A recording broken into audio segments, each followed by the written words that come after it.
placer and big winner to Tita Cory. Ipagpatuloy na natin ang mga anunsyo. Fiang and Rain, kasama ko na ngayon si Tita Cory.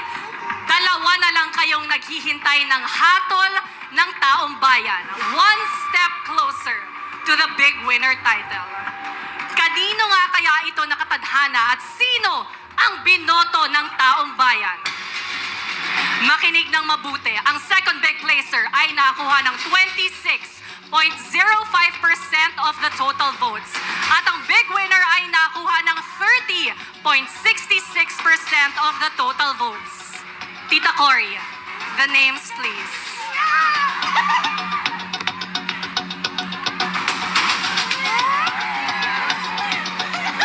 Congratulations